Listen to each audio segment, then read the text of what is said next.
I arrived at my granddaughter's wedding early in the morning, the sky over St. Mark's Church already a soft cerulean. I had woken before dawn, my heart fluttering with the familiar excitement of family gatherings, though at 77 I'd come to know them as both joyous and bittersweet. After dressing in the pale blue sheath dress Robert had once called my best look, I carefully arranged my silver hair into the chignon I'd worn on our own wedding day, then dabbed a faint trace of jasmine vanilla perfume behind my ears. It was the very fragrance he had surprised me with on our 30th anniversary, mere months before cancer claimed his life. By the time I reached the hotel's grand ballroom, an opulent space of crystal chandeliers and ivory draperies, the hustle and bustle of guests checking in and greeting one another filled the air. I paused at the registration desk to collect my name badge, expecting to see Mary Thompson in neat black letters. Instead, my eyes caught a phrase printed in bold capitals. "The old lady who will pay for everything, my gal?" My breath caught.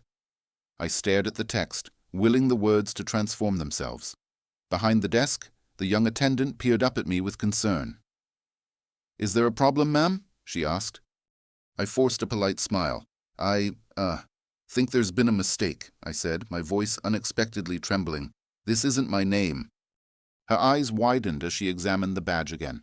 "Oh, I'm so sorry," she murmured, flipping through a stack of identical cards. "Let me find the right one for you." She rifled through the pile, muttering apologies. My cheeks burned with humiliation.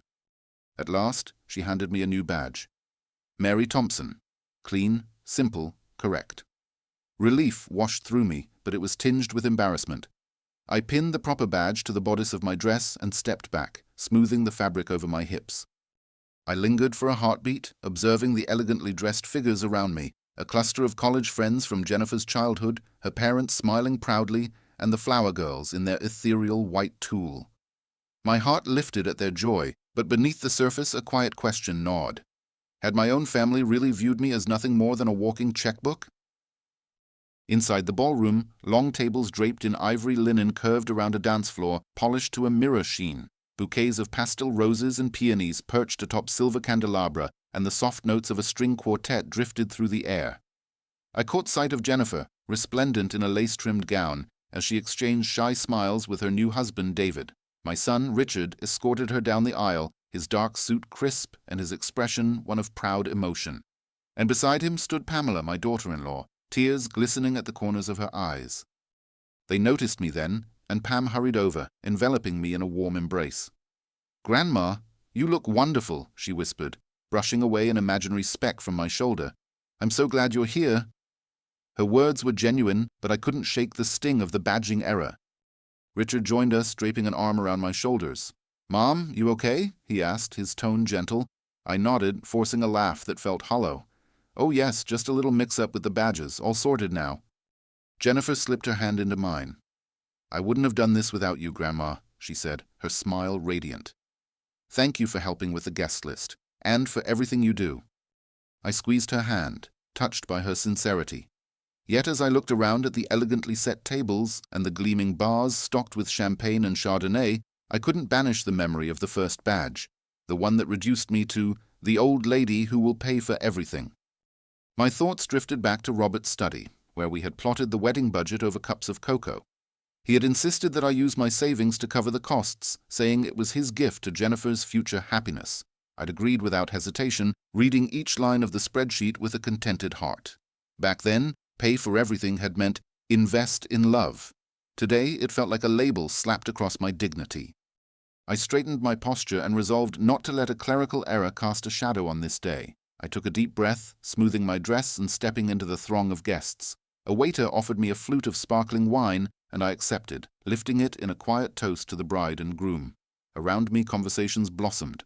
Tales of college escapades, toasts to future grandchildren, laughter at family anecdotes. As I sipped the bubbly warmth, I remembered that love lived not in labels, but in moments shared. In the soft laughter of my children as they recollected childhood mischief, in the gentle way Jennifer's hand fit mine, in the promise of new beginnings that weddings always carry.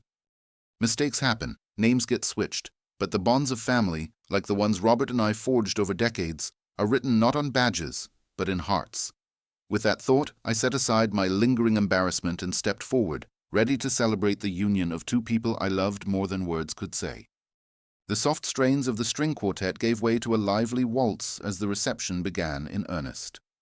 Golden afternoon light filtered through the tall arched windows of the hotel ballroom, painting the gleaming wood floors in honeyed hues. I lingered near the far end of the room, allowing my eyes to drink in the scene, tables draped in ivory, place cards written in Spencerian script, and crystal goblets sparkling atop silver trays. Yet even beauty can carry its own burden. I felt every curious glance pierce me, each muted whisper echoing that clumsy name badge. A friend from Jennifer's college days, Marisol, swept across the floor toward me. She wore a seafoam green dress that complemented her sun-kissed skin and introduced herself with the same warmth I remembered from dorm room movie nights. "Mary," she exclaimed, enfolding me in a hug.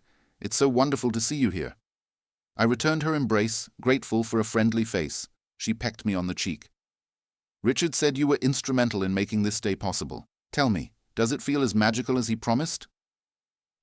I smiled, releasing her hand and accepting the pass-around tray of smoked salmon canapes she offered. The first bite of silky fish on crisp rye mingled with dill cream cheese, and I closed my eyes in appreciation. "It's exquisite," I said. "And yes, magical is the perfect word." I swept a hand toward the dance floor, where Jennifer and David glided in perfect harmony, their joy radiant enough to lift everyone's spirits. Marisol followed my gaze. "They're the picture of happiness." She glanced down at my bodice, where the correct badge now sat, and her brow furrowed. "Didn't you have a little badge mishap?" I nodded, setting the canapé on a silver rim. "A bit of an embarrassing mix-up," I confessed. "Someone printed my badge as the old lady who will pay for everything." I was mortified. Marisol laughed, a musical, easy sound.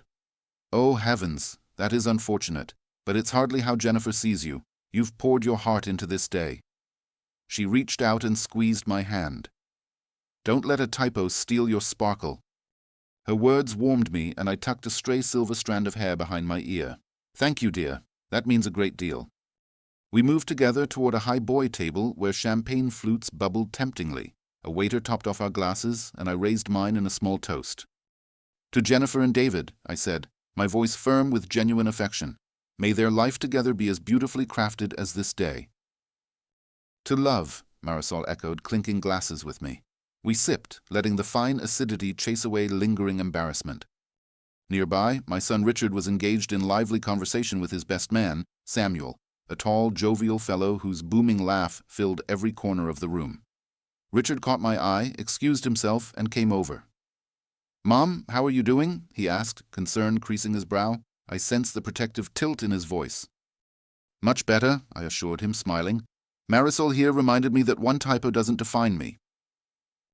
He grinned, relief flooding his face. "She's absolutely right. You've done more than pay for things. You've given us memories and love and support. That counts for infinitely more." I touched his arm. "I needed that reminder. Thank you, Richard." He hugged me quickly and walked away to greet a cousin arriving late. As he left, I watched him cross the dance floor, his posture proud and unhurried, and marveled at the man he'd become. I'd raised him to stand tall and treat everyone with respect, even an old lady with buried treasures in her pocket and stories in her heart. A hush fell over the ballroom as Jennifer rose and tapped her glass with a silver butter knife. Conversations quieted, and all eyes turned toward the head table. She stood beside David, her lace gown catching the light like spun silk. His hand covered hers in a gesture of solidarity. "Mom," Jennifer began, her voice soft, yet carried by the hall, "I want to say a few words. First, to everyone here, thank you for celebrating with us. To my parents." She looked toward my seat, and in that instant time seemed to slow. My breath caught as I realized her next words were for me. "You've been my rock," she continued, glancing at me with tears shimmering at her lashes. "Grandma, when I told you that I was nervous about all the details, the seating, the flowers, the cake, you never flinched. You jumped in, spreadsheets and all, and you made this day more than perfect. She paused, her voice thickening. Then she laughed softly, as if remembering something funny. "I'm sorry about that badge. I promise I didn't ask for that. But if that's the worst mix-up of our wedding day, I'll call it a triumph." Laughter rippled through the room, gentle and kind, and I felt a rush of relief so powerful it made my legs tremble. I watched Jennifer back her words with a smile, a promise of gratitude immortalized in front of everyone she loved. I raised my glass again, this time in acknowledgement of my granddaughter's words and my children's generosity of spirit. Champagne sparkled in the crystal, flickering like a beacon of love. I returned her toast with a trembling smile, my heart full. After the speech, the festivities resumed with renewed energy. The quartet struck up a waltz and couples drifted onto the polished floor. I considered joining them, just for a moment, but decided instead to remain at the edge, savoring the scene.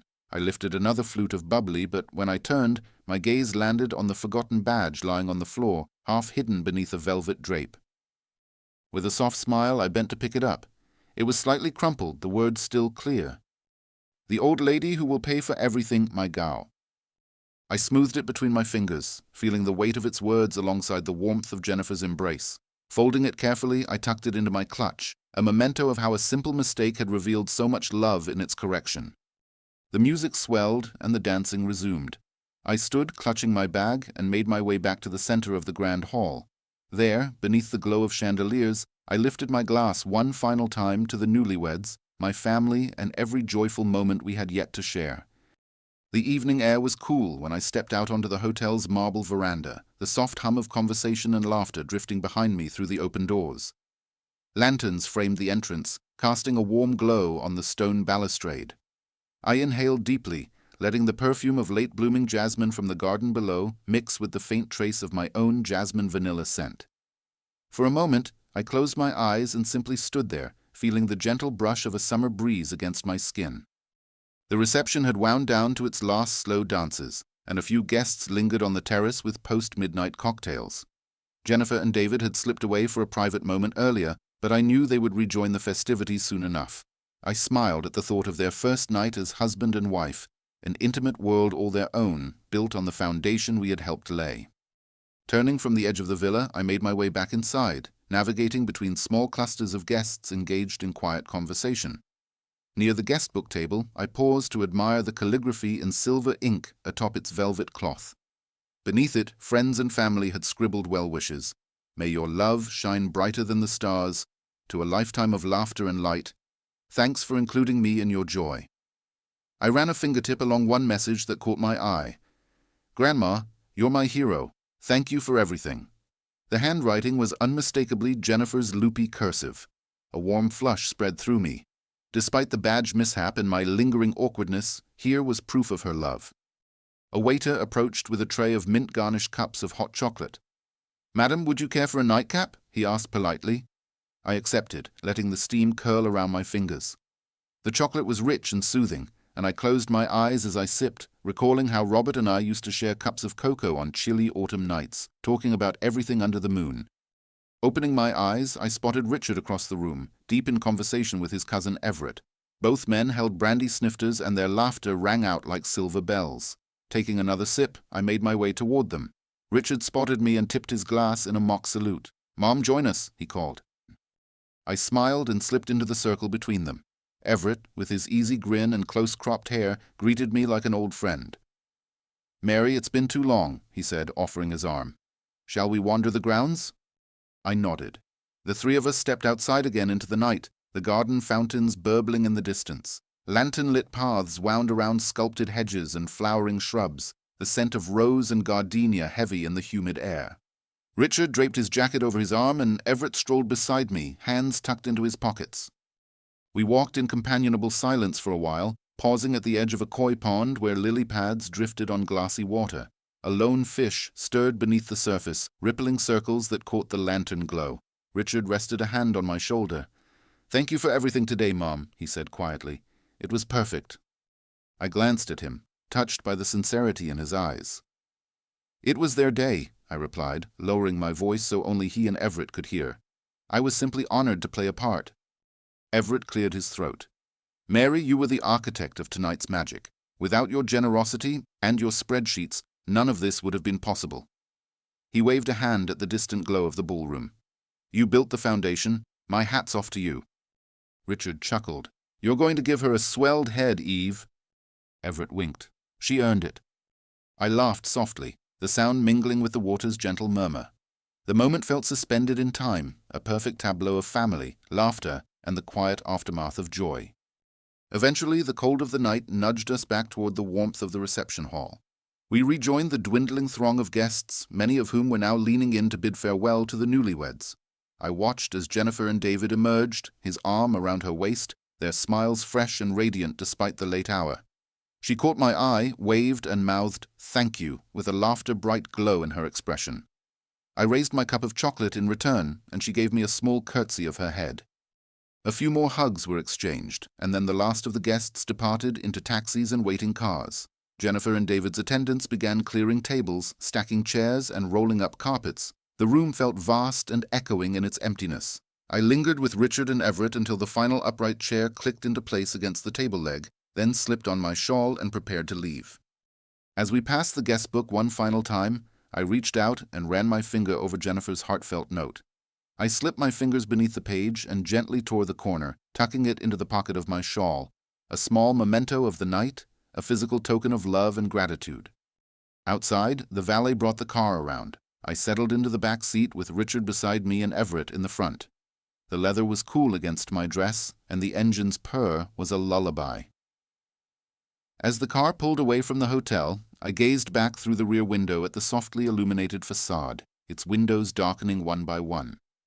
Richard leaned forward, resting an arm on the seat back. "Mom, what would you like for breakfast tomorrow? Pancakes? Eggs Benedict?" I smiled at his care. "Surprise me," I said, enjoying the playful twinkle in his eye. Everett called back from the front seat, "Get some rest, Mary. You deserve it." I laughed and settled lower into the seat, closing my eyes as the city streets blurred past.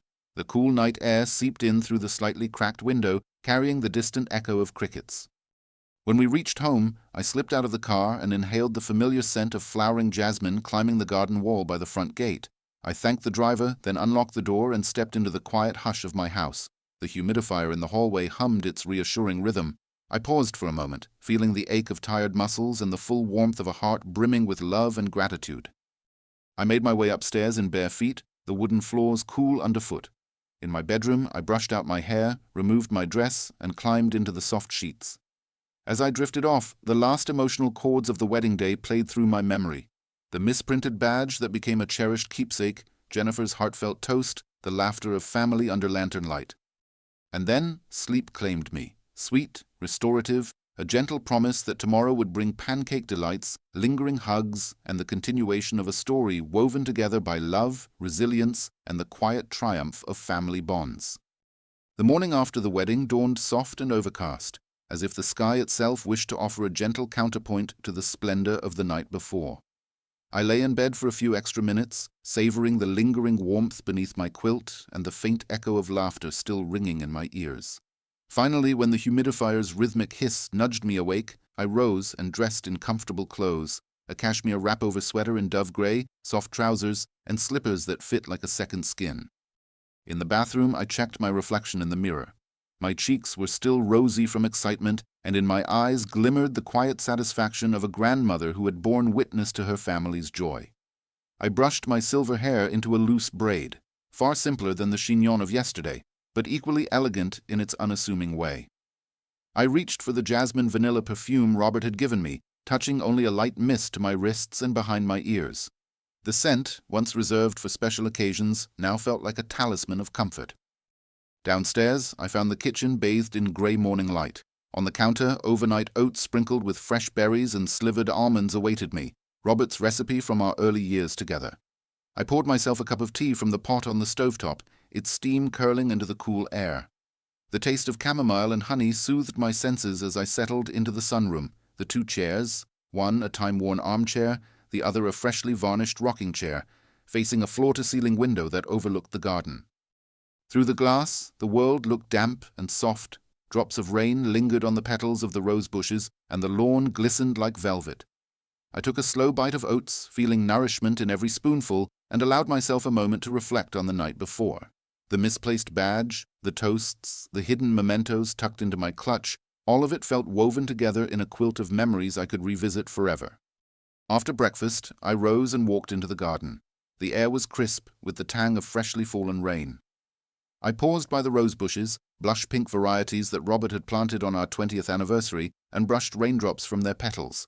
Nearby, the apple tree I and Margaret had planted when our children were young stood sentinel, its branches bare but its trunk sturdy and sure.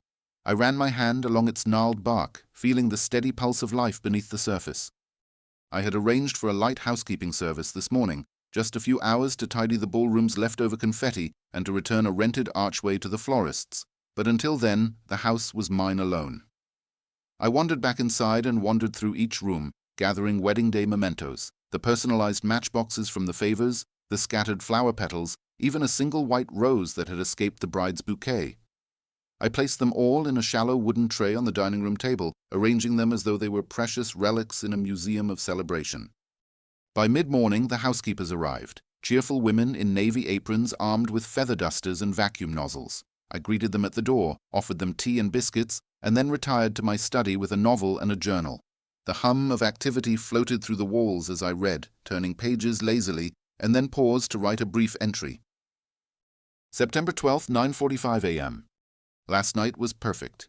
It was not the flawless orchestration of details, but the imperfect dances, the way my granddaughter's song student hit a high note off-key, the gentle rustle of gowns, the quiet tears glistening at the corners of eyes. Love, beautifully messy, wonderfully human, shone through every moment.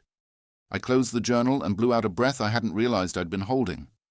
By the time I emerged from the study, the house gleamed. Fresh linens covered the sofas, and the ballroom floor was polished to a mirror finish.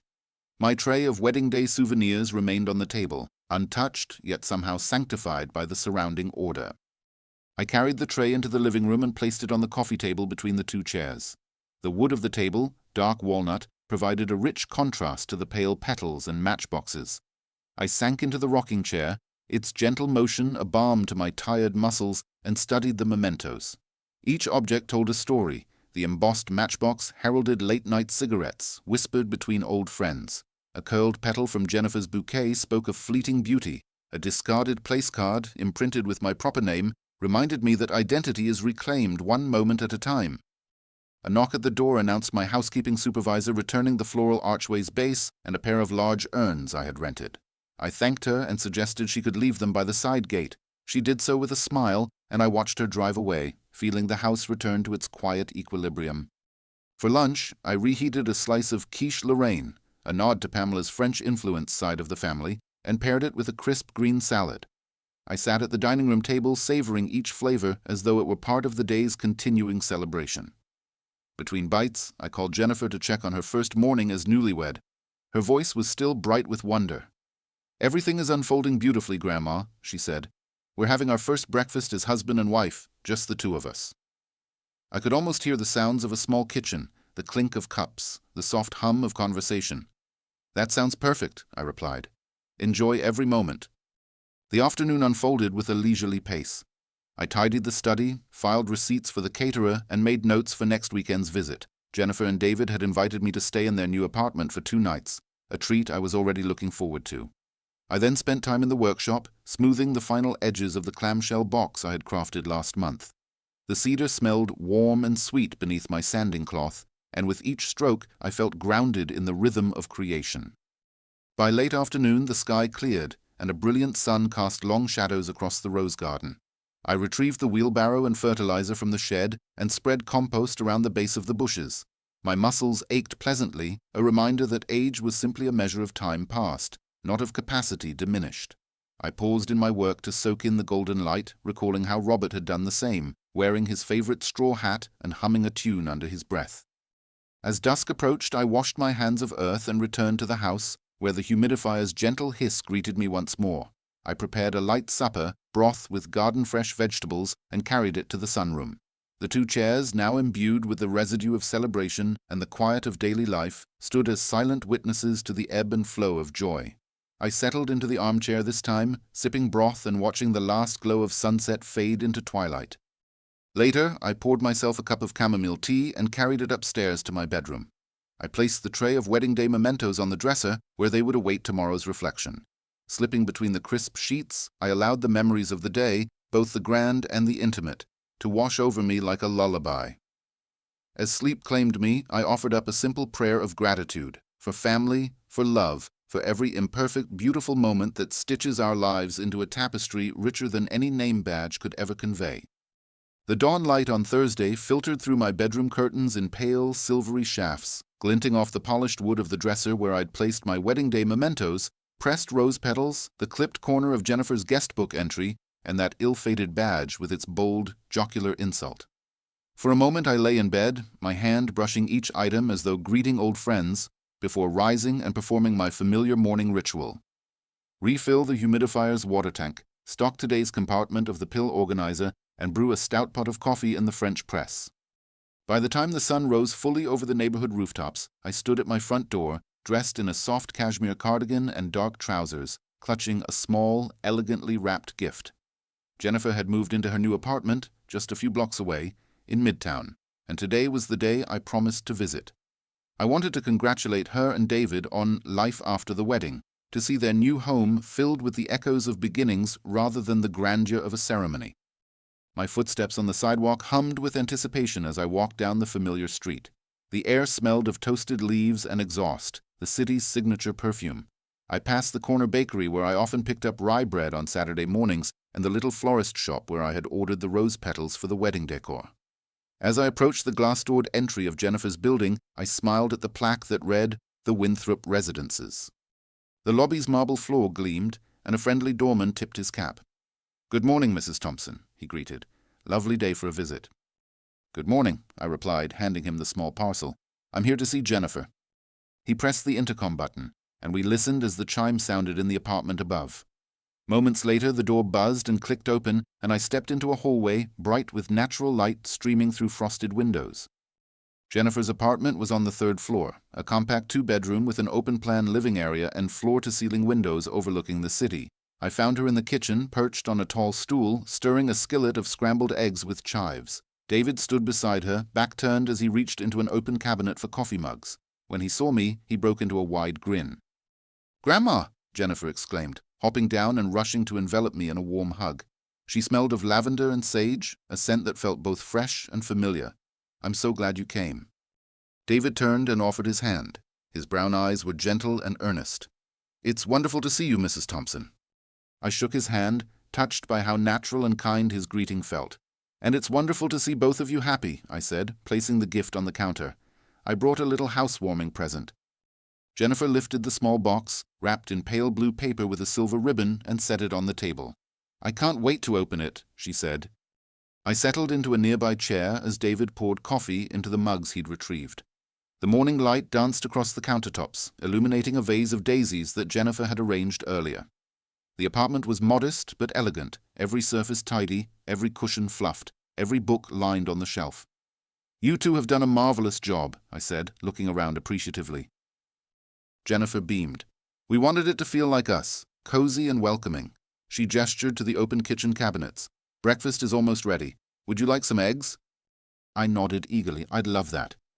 While we ate, we talked about everything and nothing. The unpacking process, the search for area rugs, the new cat food regimen for Whiskers, Jennifer's ginger tabby who wove between our feet mewing for attention. I laughed as Whiskers jumped onto the counter, sniffed the coffee mug, and earned a gentle reprimand from David. "We're still training him," Jennifer said with a grin.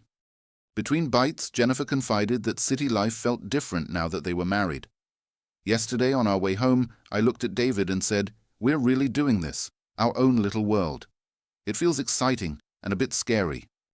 "I understand completely," I said, smiling. "Marriage is that delicate dance of sharing both the extraordinary and the mundane. But if anyone can make it work, it's you two." David reached across the table and squeezed Jennifer's hand. "We've already learned so much from you, Mrs. Thompson, about planning, about patience, about finding joy in small details." I felt a happy warmth in my chest. "I'm honored, and remember, my door is always open. Coffee on weekends, help with groceries, cat-sitting disasters." I laughed softly. "Whatever you need, I'm here." After breakfast, Jennifer insisted on giving me a tour of the rest of the apartment, a compact but spotless laundry closet, a window bench in the corner of the living room where she planned to read, the tiny balcony with 2 wicker chairs overlooking the street below. "This is where we'll have our evening tea," she said, tracing her finger along the railing. When we reached the master bedroom, David flipped on the overhead light to reveal pale gray walls and a queen-sized bed dressed in white linen. Fresh flowers sat on the bedside table, and a framed wedding portrait of the two of them rested against the wall. The room felt serene, a private sanctuary amidst the city's restless energy. "This is perfect," I said, touching the linen gently. "You've created a beautiful home." Jennifer's eyes glistened. "Thank you, Grandma." I kissed her forehead and gave David a nod of approval. "I should let you get back to your day," I said reluctantly, gathering my things. "You don't have to go yet," Jennifer protested with mock indignation. "Stay for a coffee refill." I laughed. "I must go shortly. I have errands and the workshop at the community pavilion this afternoon, but I'll stay until 11. Jennifer brightened. "We can have a cup on the balcony then?" "Absolutely." Back on the balcony, the sun had fully risen, and the morning air was crisp but not cold. Jennifer and I nestled into the wicker chairs with steaming mugs. Below, the street hummed with cars and pedestrians, each on their own journey. Jennifer leaned forward, drawing patterns in the wood of the chair's armrest. "Grandma, I have a question," she said hesitantly. "About your workshop. You lead woodworking classes now, is that right?" I nodded. "Yes, I teach a monthly community class on weekends. Small projects like birdhouses, planters, and keepsake boxes. It's been a wonderful way to meet people and stay connected." Jennifer's eyes lit with excitement. "Could I visit sometime? Maybe help out or just watch?" I smiled broadly. "I'd love that.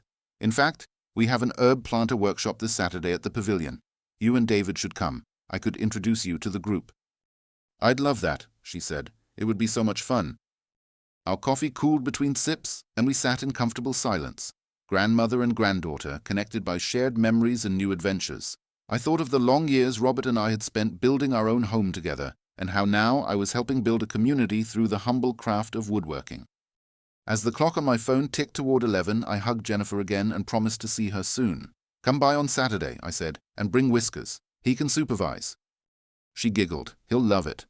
With that, I gathered my things, said my goodbyes, and descended the building stairs, my heart full of love for the new life my granddaughter and her husband were creating, and for the one I continued to shape, plank by plank, moment by moment. The walk from Jennifer's apartment back to my car felt like a gentle procession through the waking city. Sidewalk cafes were already setting out tables, and the scent of freshly baked croissants mingled with exhaust from passing cars. I paused at a corner to admire a street mural, vibrant blooms cascading down brick, before slipping into the driver's seat and heading toward the community pavilion, where my afternoon workshop invited new students and familiar faces alike. The drive was short, winding through tree-lined avenues and past the old library that stood like a stone sentinel at the heart of town. As I turned onto Maple Avenue, the pavilion came into view, a whitewashed structure with open sides, its peaked roof supported by graceful columns.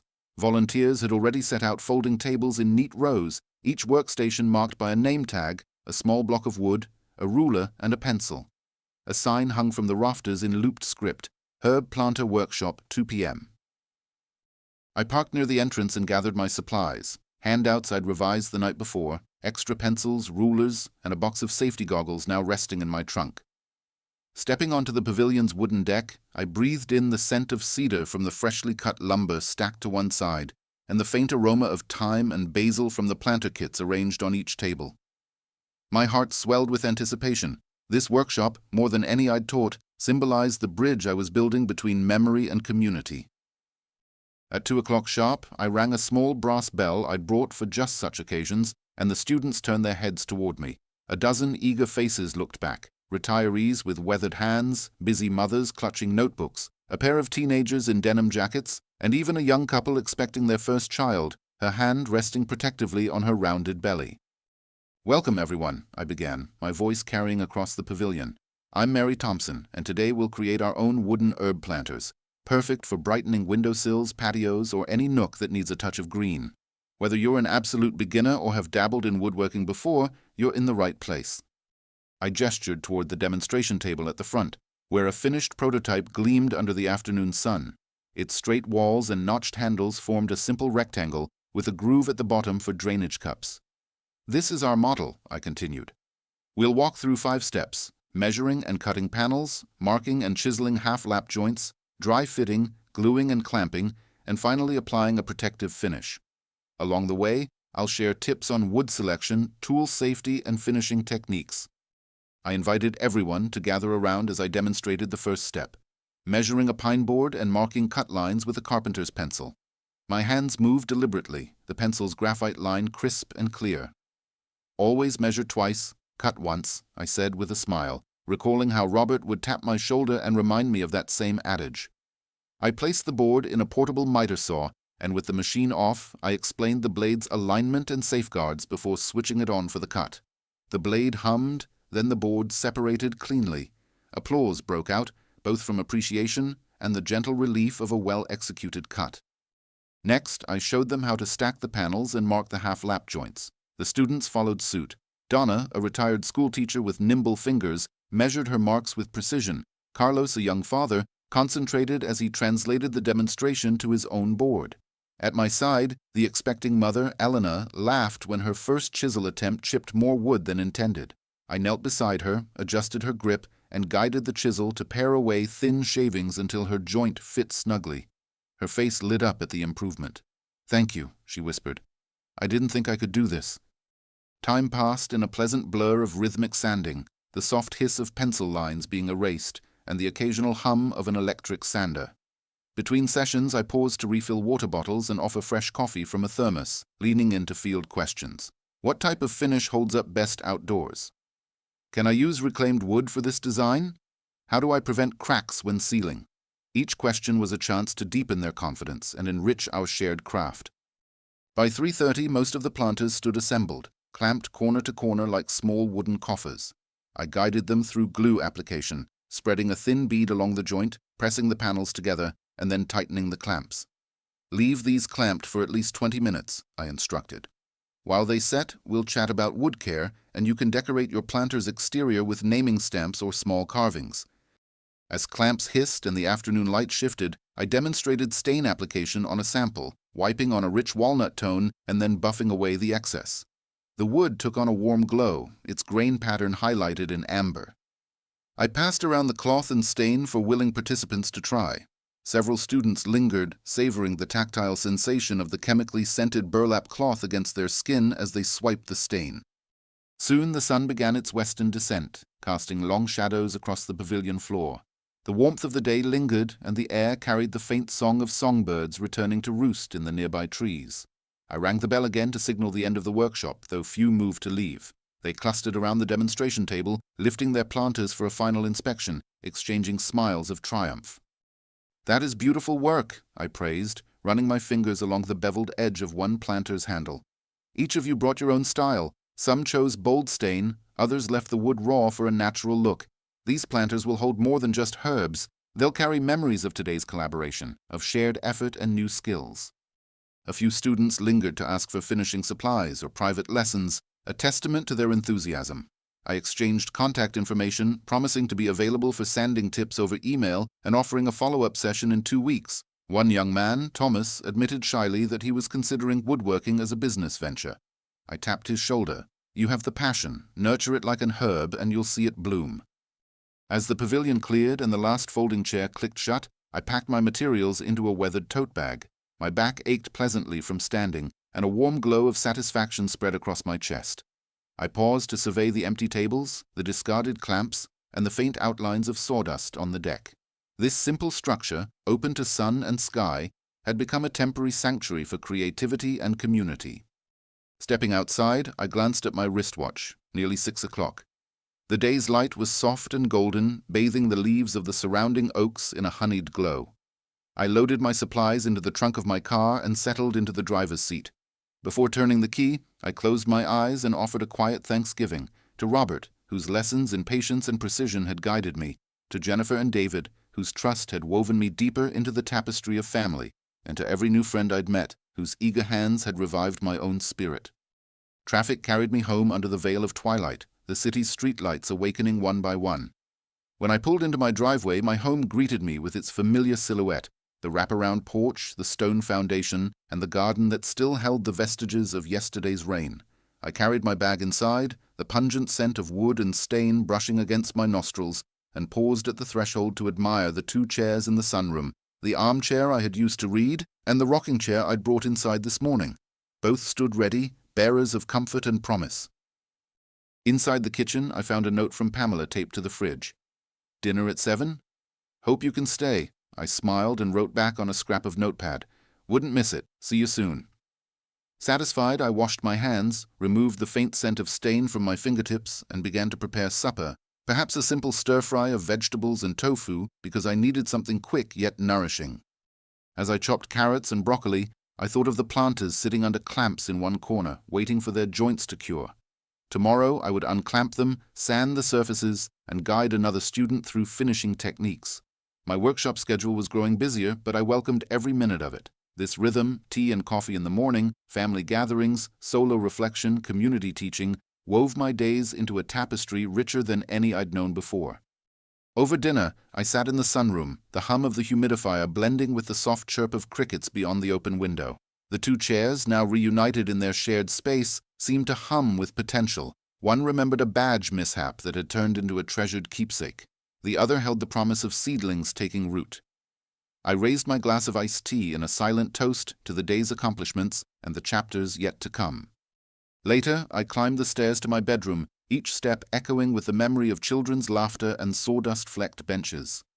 In the quiet of my sanctuary, I paused before the dresser where my wedding day mementos remained, the pressed petals, the clipped guestbook corner, and the misprinted badge, now framed in a small shadow box. I ran my finger over the glass, smiling at the journey from embarrassment to affirmation that it represented. Sliding into bed, I arranged the pillows just so and felt the weight of contentment settle around me. Outside my window, a soft breeze stirred the curtains, as if whispering good night. I closed my eyes and let the day's memories swirl through my mind. The bright faces at the workshop, the careful cuts of half-lap joints, the proud smile of Elena when her chisel work succeeded, and the silent promise of the two chairs waiting to cradle me tomorrow. With a final exhale, I surrendered to sleep, ready for the dawn that would bring new faces to my workshop, new tasks in my garden, and fresh moments to shape with the tools of my heart. Because at 77, I'd learned that life's true measure lies not in grand events or proper name badges, but in the simple acts of creation, connection, and compassion we offer one another, day after day, project by project, plan by plan. The first light of Friday morning seeped through the slatted blinds, accompanied by the steady hiss of the humidifier and the distant cacophony of morning traffic on Maple Avenue. I stirred beneath my quilt, luxuriating in the lingering warmth of sleep before swinging my legs over the side of the bed. The day's first ritual beckoned. I shuffled downstairs in my slippers, refilled the humidifier's reservoir, then opened the pill organizer to restock Friday's compartment with clinical precision. Each tablet clicked into place, a small reassurance of bodily care, much like the stitches and joints I measured, cut, and polished in my workshop. By the time I brewed a fresh pot of coffee in the French press, the syrupy aromas of dark roast and warm ceramic had begun to stir my senses fully awake. I carried my steaming mug into the sunroom and settled into the rocking chair, a chair that, despite the gentle back-and-forth motion, never failed to ground me. Outside the floor-to-ceiling window, the garden basked in soft gold. The tulips and daffodils I'd planted last week yet to push green shoots through the cool earth, the rose bushes gleaming with raindrops from an overnight shower, and the apple tree standing sentinel, bare-branched but patient in its winter slumber. On the small side table next to me lay my to-do list, its handwritten items a reminder of the commitments I had made. Unclamp and sandherb planters. Respond to workshop inquiries. Finish the cedar birdhouse's roof. Prepare clay pots for Saturday's children's mini-wreath event. Grocery shopping for weekend guests.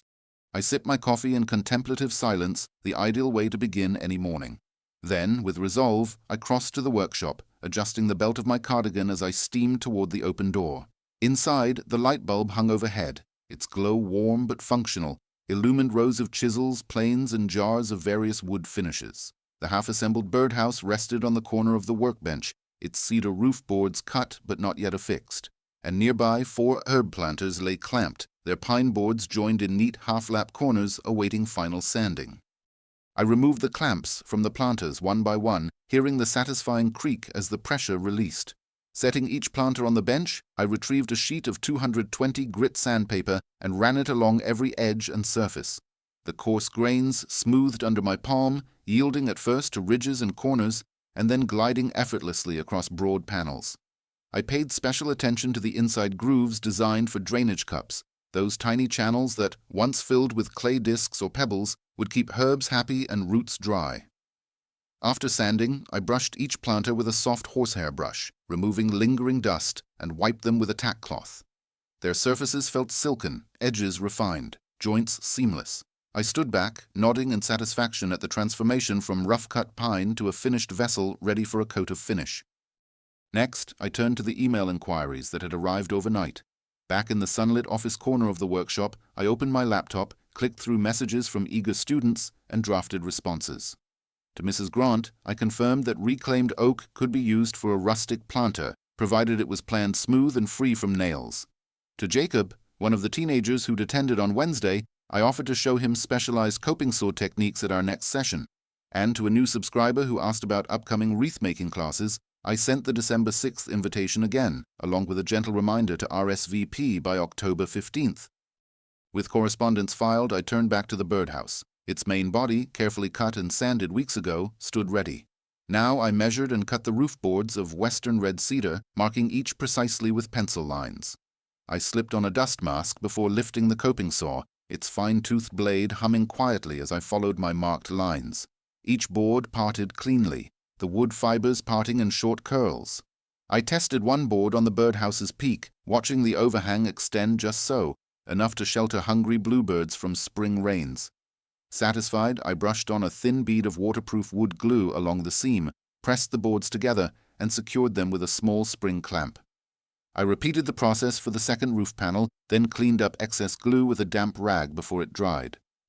The morning's steady tasks were interrupted by a gentle knock at the workshop door. I opened it to find Evelyn, the community pavilion's coordinator, standing with 2 stacked boxes, ceramic drainage cups for the children's mini-wreath event. "Good morning, Mary," she greeted, her cheerful voice rich with autumn promise. "I thought these might be easier than the plastic cups." I thanked her, taking the boxes inside. "Perfect. These will be just the right size for planting herbs after the wreaths are made." I carefully opened one box, tiny terracotta saucers, each 3 inches across, unglazed and porous. I laid them on the bench beside the planters, imagining the children choosing their favorite saucer, pressing it into the planter's groove, and sprinkling in fresh soil. With supply preparations complete, I glanced at the clock. Nearly 11. Time for lunch. I wiped my hands on a clean rag, donned my cardigan, and walked to the kitchen where the refrigerator awaited my decision. I opted for a simple turkey sandwich on rye, with lettuce and mustard, and a bowl of tomato soup. I ate in the sunroom, balancing my plate on the lap of the rocking chair, and allowed the lazy heat of the midday sun to warm my shoulders. As I ate, I paged through my journal, still open to the entry I'd written on Wednesday, then jotted a quick note about Evelyn's saucers and reminders to pick up cream and eggs later. Refreshed, I returned to the workshop to free the birdhouse's roof clamps. The panels had adhered firmly, the bond strong and clean. I carefully removed the clamps and lightly sanded any slight glue squeeze-out, then fitted small brass hinges to the back of the roof, ensuring it could be lifted for cleaning and refilling. A miniature latch secured the front peak, a tiny flourish of craftsmanship. I ran a bead of clear matte varnish along the roof's surface, letting the cedar's natural grains shine through warm honey tones. The smell of cedar oil mingled with my perfume, a satisfying reminder of material alchemy, rough timber transformed into a cozy home for feathered friends. By mid-afternoon, the workshop was ready for the weekend's next event. The herb planters stood clean and bare, ready for their seedlings. The birdhouse gleamed softly under the lamp. The clay saucers waited patiently. I swept the floor one last time, brushed the bench clear, and gathered a crate of assorted carving tools for Saturday's children's session. Small gouges, dull chisels, and plastic mallets safe for tiny hands. I locked up the workshop, secured my tools, and walked back to the kitchen for a cup of tea. Outside, the day had deepened into golden afternoon. Through the window, I watched a flash of movement as a squirrel scampered along the fence. I poured chamomile tea into my favorite mug, an aged cup Robert had given me on our first Christmas, and carried it back into the sunroom. Settling into the armchair this time, I cradled the tea between both hands and breathed in its gentle fragrance. The house once again felt like a sanctuary, the soft hum of the humidifier, the muted ticking of the mantel clock, and the 2 chairs waiting in companionable silence. Tomorrow, children and parents would gather to craft mini wreath bases from grapevine and fresh sprigs of evergreen. Next week, adults would return for dovetail lessons and planters, and after that, who knew? The tapestry of community I was helping to weave grew richer with each passing day. As the sun dipped lower, I rose and prepared for my final errand, groceries. The quick list in my pocket dictated eggs, cream, apples, and a fresh bouquet of daisies for the kitchen table, Pamela's favorite. I donned my coat and stepped into the fading light, humming a gentle tune. The world outside felt brisk and alive, the promise of autumn at every corner. By the time I returned home with my bags in hand, the sky had turned a deep rose and lavender. I unpacked my groceries in the kitchen, arranging the apples in a bowl and slipping the daisies into a water-filled vase. Dinner waiting to be assembled, roasted vegetables and baked tofu, would be simple, nourishing, and shared with the quiet satisfaction of a day well spent. Before bed, I sat in the rocking chair one last time, savoring the hush of evening. I closed my eyes, the chair's gentle sway lulling my thoughts back through the workshop's rhythms, the sound of pencil on pine, the rasp of saw teeth, the soft press of sandpaper, and beneath it all the quiet truth I'd discovered, that life, like woodworking, is a craft of small acts, deliberate measurements, and patient joins, each one building towards something enduring, beautiful, and shared. With a contented sigh, I let the chair settle, then rose and climbed the stairs. In my bedroom, I placed the birdhouse on the dresser beside the mementos of the wedding and the misprinted badge, each object a chapter in a story still unfolding. I smoothed the quilt, reached for the pill organizer to refill Saturday's doses, and climbed beneath the covers. As the hum of the humidifier lulled me towards sleep, I offered a silent blessing for wood and hands, for family and community, for every new project, whether a humble planter or a life story, that awaited the touch of kindness, care, and craftsmanship. With that, I closed my eyes, carried away on the gentle motion of two chairs side by side. Saturday dawned bright and cool, the sky a pale wash of early autumn blue. I awoke before my alarm, as was my habit, to the soft hiss of the humidifier and the distant chirp of sparrows outside. Sliding out of bed, I dressed in sturdy jeans and a warm flannel shirt, practical attire for a morning of hands-on craft with children, and tied my grey hair back in a neat bun. Today's event, the Children's Mini-Wreath Workshop, would begin at 10 o'clock in the community pavilion, and I wanted to arrive early to make certain every detail was in place. In the kitchen, I filled the kettle and switched on the stove. While the water came to a gentle boil, I opened the refrigerator and removed yesterday's leftovers to make room for the workshop provisions. A bowl of fresh apples sat on the counter, red and crisp from the local orchard, alongside a pitcher of lemonade and a stack of paper cups. I arranged everything on a tray, apples halved for easy snacking, cookies from the bakery across town, and small napkins printed with fall leaves.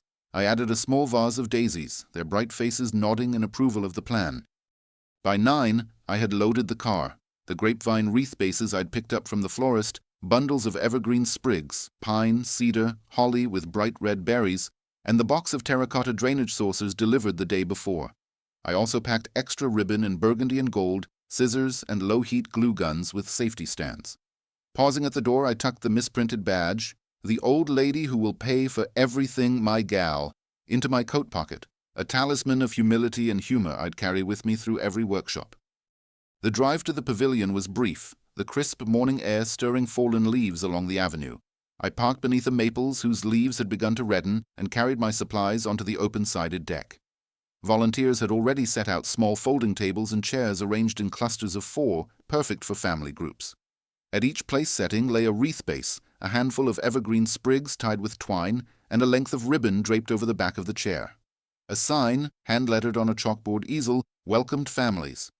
"Welcome to the Children's Mini-Wreath Workshop. Craft a festive wreath to take home. Materials provided, adult supervision required." I placed the tray of snacks on a side table near the entrance and stepped back to review the scene. Sunlight filtered through the pavilion's rafters, casting shadows that danced across the wooden floorboards. The crisp scent of pine mingled with the warmth of grateful anticipation. At 10 sharp, the first families arrived, children clutching parents' hands, faces bright with excitement. Little ones in pumpkin-printed sweaters skipped in, while older siblings examined the wreath bases with serious intent. I greeted each group with a warm smile and guided them to their tables. "Good morning, everyone," I called out once most were seated. "I'm Mary Thompson, and today we're going to create our very own mini wreaths. We have plenty of materials, so don't worry about running out. First, let's learn how to weave our evergreen sprigs into the grapevine base." I showed a simple demonstration, tucking the end of a sprig into a gap in the wreath base, then folding the stem around the vine and securing it with a dab of hot glue.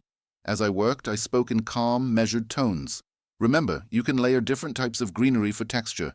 pine for softness, cedar for fragrance, and holly for a pop of color. I lifted the wreath so everyone could see, and glittering eyes followed the dance of my hands.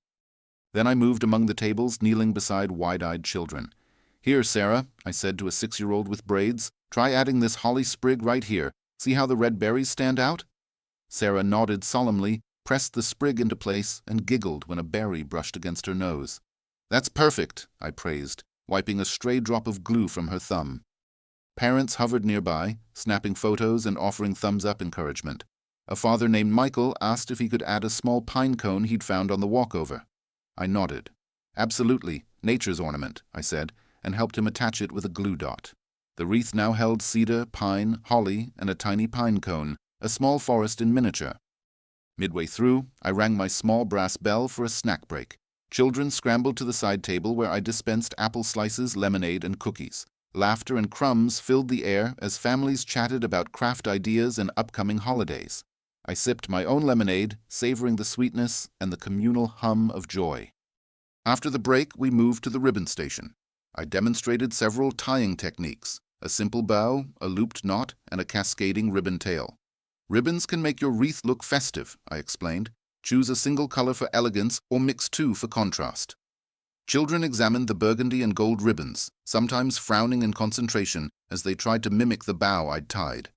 I offered gentle guidance. "Use both ends, cross them here, wrap around, and pull tight." Tiny fingers worked cloth, and soon each wreath sprouted a ribbon of its own design.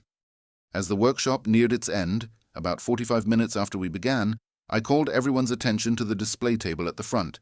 "If you'd like to show off your wreaths, bring them up here," I invited. One by one, the families carried their creations to the table, placing them in a circle. The display gleamed, bright green wreaths dotted with red berries, pine cones, and satin ribbons in rich autumn hues. Cameras clicked, proud children beamed at their handiwork. I stepped forward and offered a closing remark. "These wreaths are beautiful, each one unique, just like each of you. I hope they fill your homes with the spirit of the season and remind you of the fun we had today." Applause rippled around the pavilion as parents scooped up their children for final hugs and photographs. By 11:30, the pavilion had emptied. Volunteers began folding chairs, stacking tables, and sweeping fallen sprig clippings into dustpans. I gathered the grapevine bases left behind, extras I had provided, and tucked them into a box. The evergreen bundles, now mostly used, went into trash bags, and the ribbons were collected for reuse. The berry-stained napkins, souvenirs of sticky fingers, were bunched together for composting. Before leaving, I walked to the display table and collected the empty water cups, a faint pine scent still clinging to their rims. I smiled at the memory of Sarah's giggle and Michael's pine cone contribution.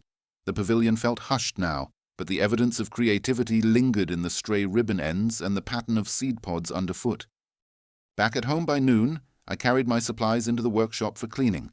Glue gun nozzles required unclogging, ribbons needed re-rolling, and green spatter had to be wiped from the tables.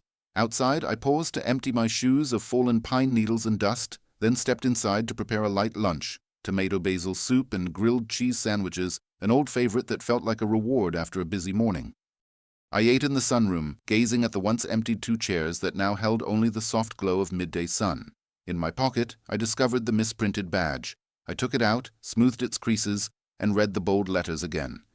"The old lady who will pay for everything, my gal." I chuckled softly to myself, thinking how far that badge had traveled, from a moment of mortification to a keepsake tucked away through countless workshops. After lunch, I turned to the afternoon's project, finishing the cedar birdhouse.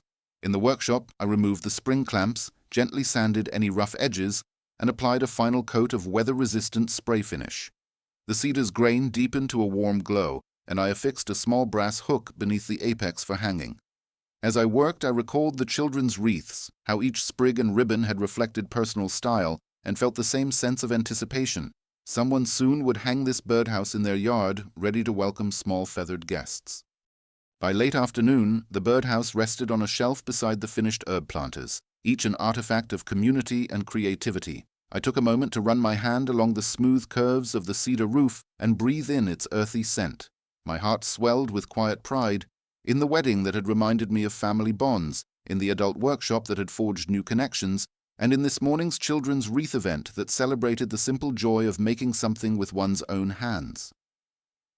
I swept the workshop floor, collected the day's tools, and turned off the overhead light. Outside, the sun began its descent, painting the sky in rose and gold. I loaded my car with the clean supplies I would store for next year's wreath workshop and closed the workshop door behind me.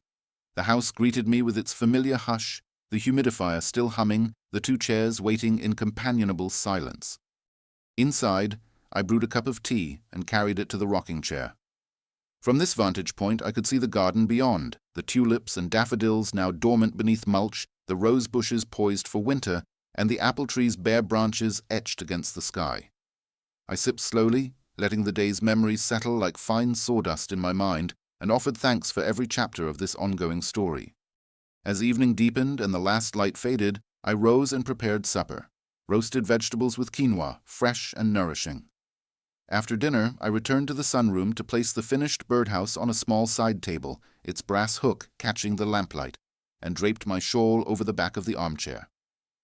The humidifier's mist wreathed the room in gentle vapor, and I closed my eyes, rocking once more, letting the cadence of memory and creation lull me toward rest. Tomorrow would bring Sunday, a day of rest, reflection, and perhaps a phone call from Jennifer or a message from a workshop participant thanking me for the experience. But tonight, I embraced the hush, the worn yet trusty chairs, and the quiet promise of all the days and workshops yet to come. Sunday dawned with a gentle hush, the sky a soft slate that promised neither rain nor the blazing sun that might follow later. I woke to the familiar hiss of the humidifier and the distant trilling of morning birds. After a moment's reverie in bed, reflecting on Saturday's workshop and the rosy impressions of children's laughter, I rose and followed my established routine. Refill the humidifier reservoir, restock Sunday's compartment of the pill organizer, and brew a pot of dark roast coffee in the French press. Carrying my mug into the sunroom, I settled into the rocking chair and gazed out at the garden. The daffodil and tulip bulbs lay quietly under their layer of mulch, and the rose bushes, stripped of last season's flowers, stood ready for winter's pruning. My gaze drifted to the two chairs, one armchair, one rocking, and I allowed myself a satisfied smile. The chairs had borne witness to so many moments: the wedding, family visits, adult workshops, children's wreath-making. Today I planned to give them, and myself, a day of rest. Nevertheless, there were still small tasks I'd promised to complete.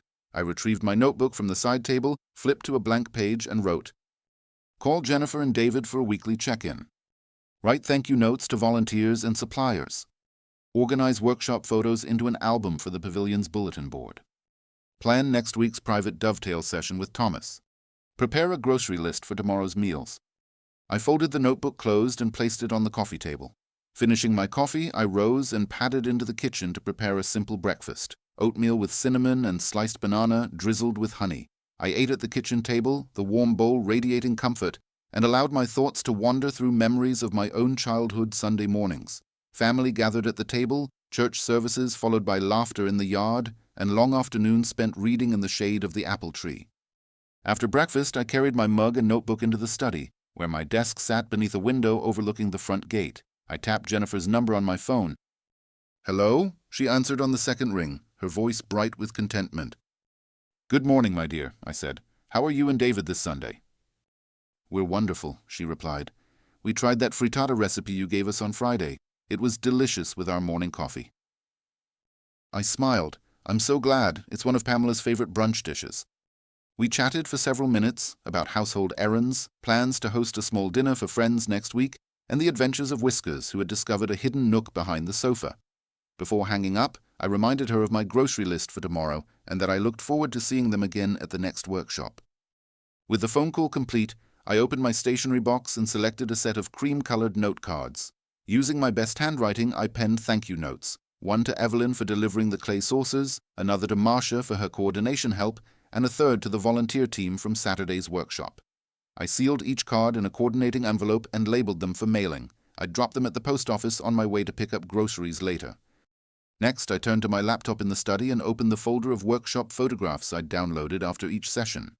A kaleidoscope of images greeted me: grinning faces around half-lap joints, tiny hands weaving evergreen sprigs, proud displays of rustic planters, and a final shot of Jennifer and David saluting me from the pavilion balcony. I selected about 20 photos, enough to capture the spirit without overwhelming the viewer, and dragged them into a new folder labeled Community Workshops Album. I then opened the local pavilion's online bulletin board portal and uploaded the photos one by one, writing brief captions.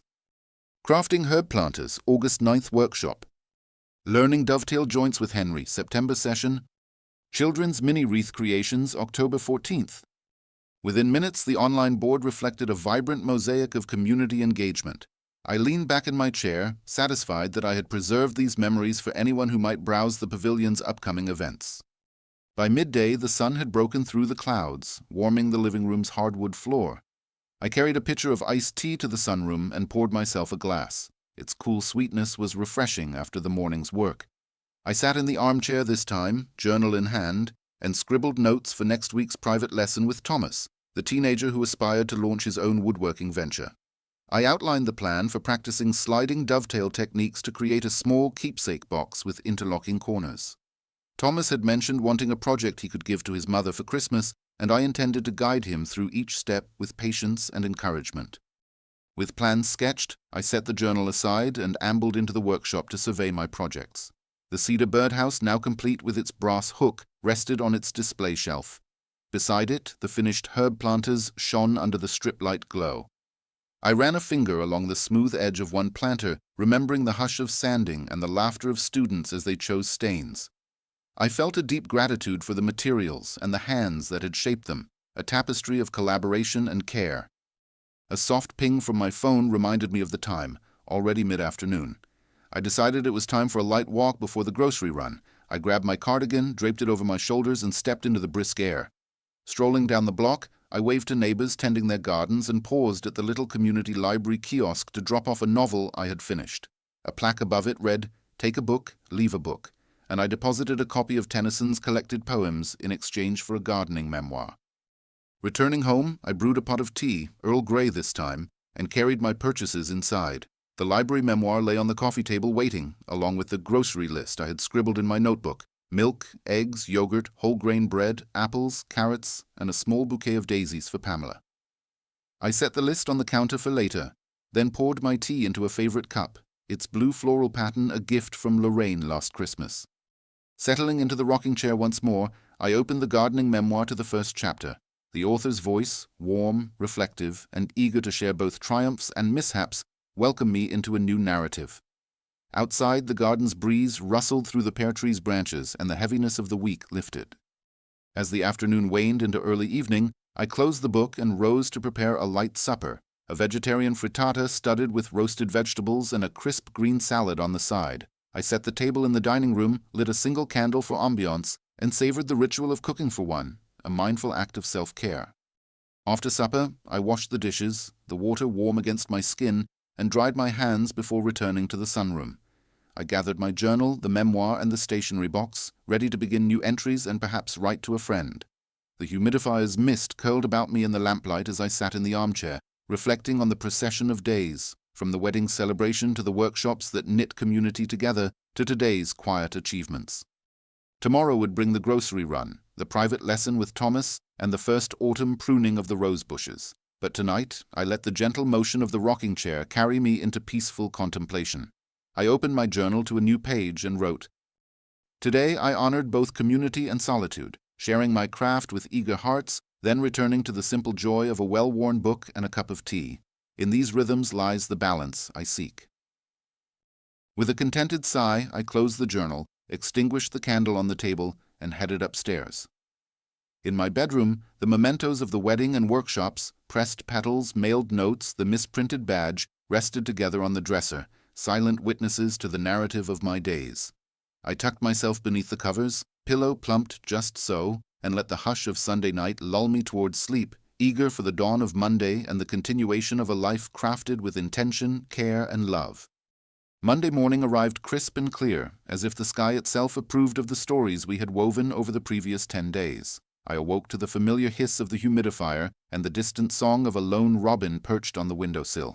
For a moment, I lay beneath the quilt, savoring the final waking moments of this chapter. Then, with a gentle sigh, I climbed from the bed, dressed in the soft, dove-gray cardigan and slacks I favored for days when tasks were both tangible and tender, and descended to begin the day's first ritual, refilling the humidifier, restocking the Monday compartment of the pill tray, and brewing a pot of strong coffee.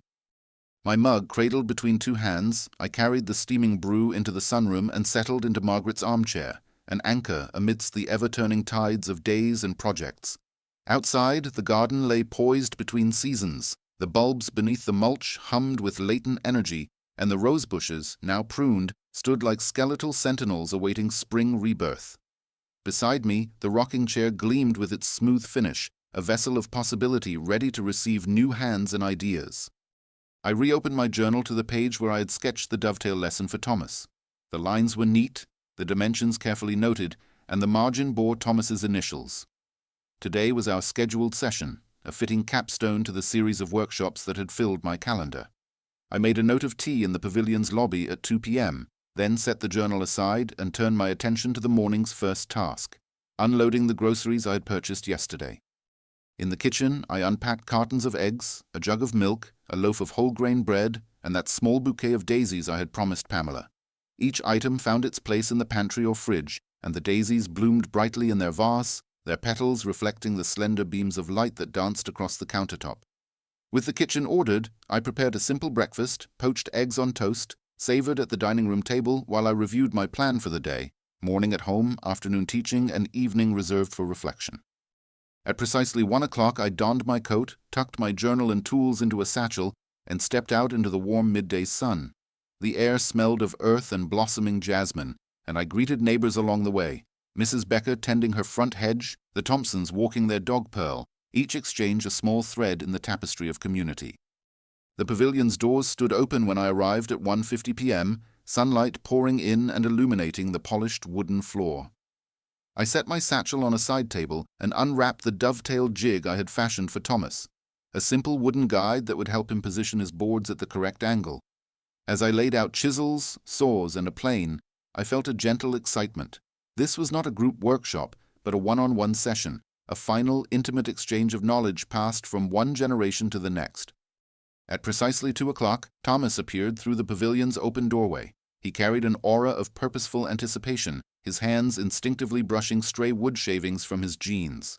We greeted one another with a warm handshake, mine firm with encouragement, his sincere with gratitude. "Ready?" I asked, gesturing to the tools. He nodded, more than ever. I invited him to sit at the bench.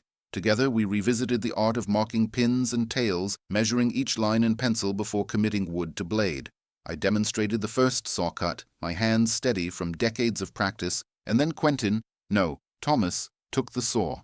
His first kerf wavered, but with patient guidance he corrected his stance and produced a clean cut. The world seemed to shrink to the two of us and the wood grain beneath his blade. As the afternoon sun arced across the sky, we worked in companionable silence, punctuated by instruction and the steady rasp of wood meeting steel. Each dovetail joint he cut fit tighter than the last, until his small keepsake box lay assembled, a testament to his determination and to the lessons we had shared. I applied a thin coat of linseed oil to the corners, and Thomas watched as the wood grain glowed rich and alive. He ran his fingers along the joint. "It's perfect," he said, voice hushed. "I knew you could do it," I replied. "You've got the heart of a craftsperson." He smiled, and in that smile I saw the journey complete, a young man transformed by patience and practice, a mentor fulfilled by the passing on of his trade. When our tools gleamed clean on the bench and the sun slipped toward the horizon, I gathered our empty teacups, sweet mint tea that we had sipped between cuts, and packed the dovetail jig into my satchel. Thomas clasped my hand one last time. "Thank you," he said simply. "Thank you," I echoed. The drive home was quiet, the sky streaked with rose and amber. Pulling into my driveway, I paused to take in the silhouette of my house against the fading light. The garden gate, the wraparound porch, the dark windows reflecting the sky, each a familiar landmark on the map of my life. Inside, I carried my satchel to the workshop and set the dovetail jig on its shelf beside the birdhouse, the planters, and the stack of clay saucers. Each project, each workshop, each day had left its mark on these walls, and I felt an abiding satisfaction at the collection of moments, small joints, shared laughter, stained wood, that had become the story of my autumn. I crossed the hall to the sunroom and settled into Margaret's armchair as night fully settled. Beside me, the rocking chair stood ready, its promise of tomorrow's projects unspoken but unmistakable. I reached for my journal and wrote, "Today I witnessed the fulfillment of one last lesson as Thomas mastered the dovetail.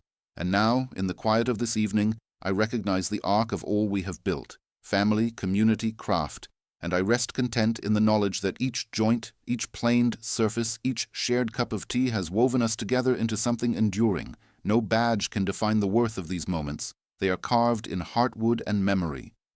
I closed the journal, placed it on the side table, and poured myself a final cup of chamomile tea.